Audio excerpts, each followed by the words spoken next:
Good morning class.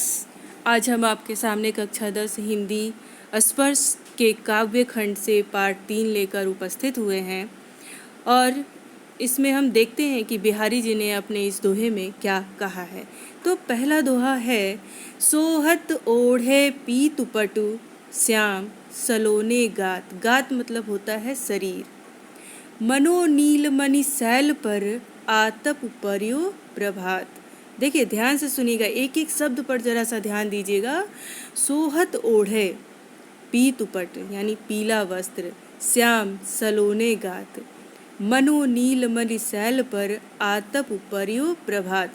देखिए बिहारी जी कहते हैं कि इस दोहे में कवि ने श्री कृष्ण के सांवल यानी सांवले शरीर की सुंदरता का बखान किया है। कवि का कहना है कि कृष्ण के सांवले शरीर पर पीला वस्त्र ऐसी शोभा दे रहा है जैसे नीलमणि पहाड़ पर सुबह सूरज की किरणें पड़ रही हों। कवि का कहना है कि दूसरा है बैठे हैं अलच लाल की मुरली। दूसरा है कि कहलाने एकत बसत अही मयूर।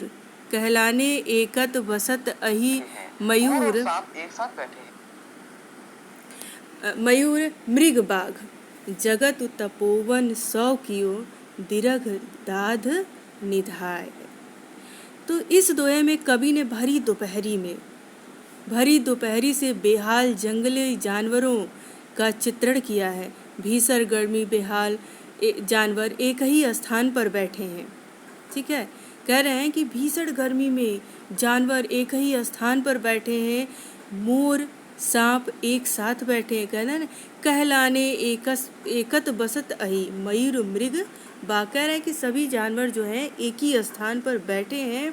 मोर और सांप एक साथ बैठे हैं, हिरण और बाघ एक साथ बैठे हैं।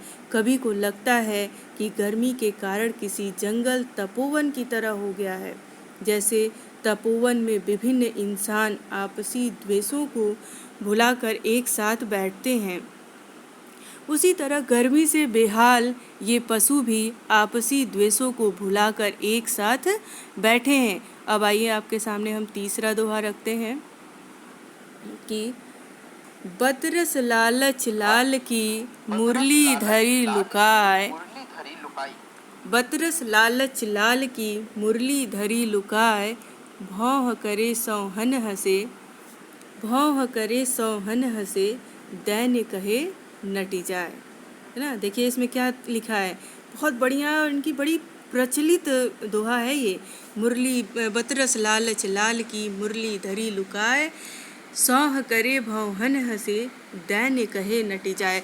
बिहारी दास जी कहते हैं कि इस दोहे में कवि ने गोपियों द्वारा कृष्ण की बांसुरी चुराने की का वर्णन किया है। कवि कहते हैं कि गोपियों ने श्री कृष्ण की मुरली इसलिए छुपा दी ताकि इसी बहाने उन्हें कृष्ण से बातें करने का मौका मिले। भाई आप सभी लोग जानते हो कि गोपियाँ जो हैं कृष्ण के रिझाने से, कृष्ण के परेशान करने से परेशान भी होती थी, लेकिन वो उनसे अलग भी नहीं रहना चाहती थी।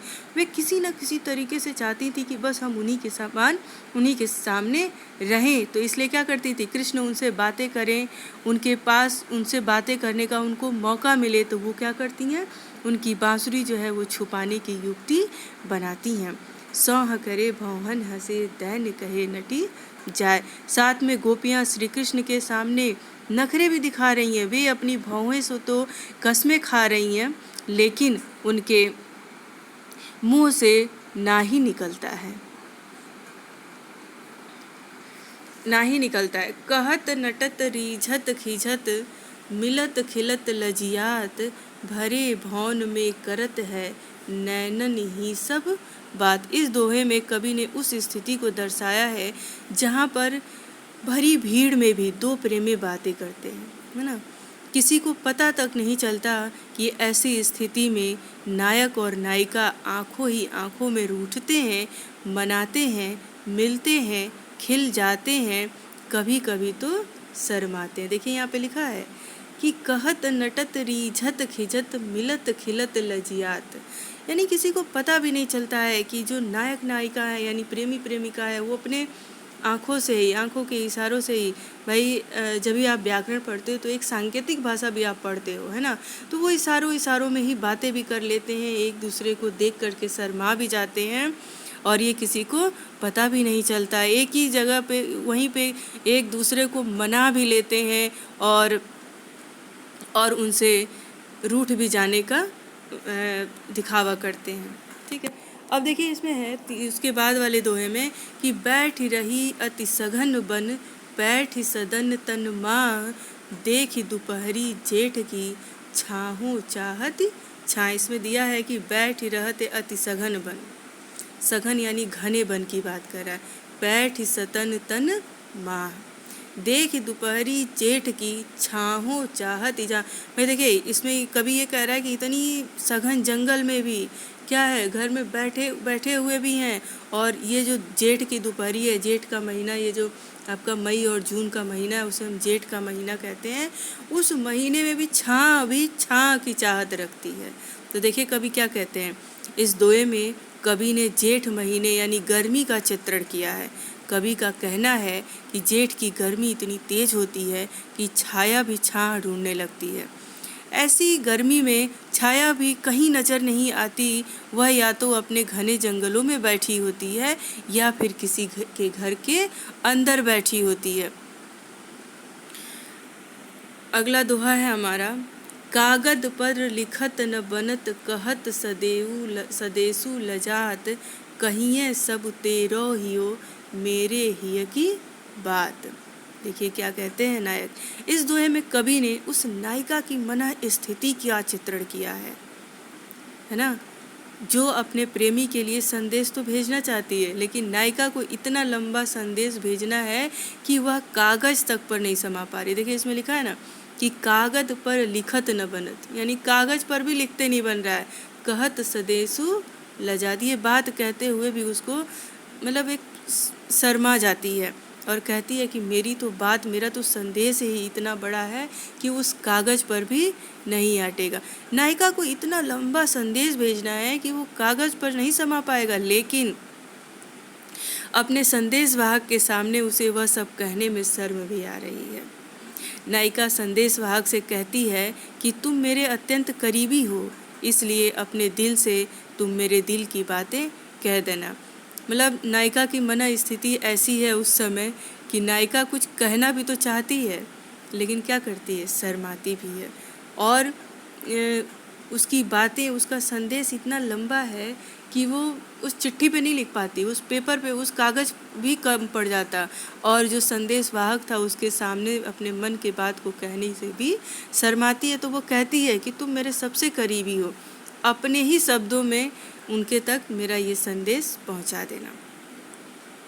अगला है, प्रगट भये द्विजराज कुल, सुबस बसे ब्रज आय, मेरे हरो कलेश सब, केशव केशवराय।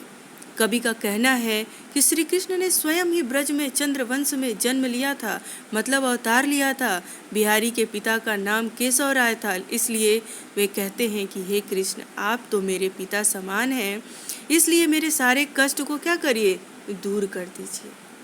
अगला है, जपमाला छापा तिलक, शरण एको काम, जपमाला छापै तिलक, शरण एको काम, मन काचय नाचय वृथा, साचे राचेरा।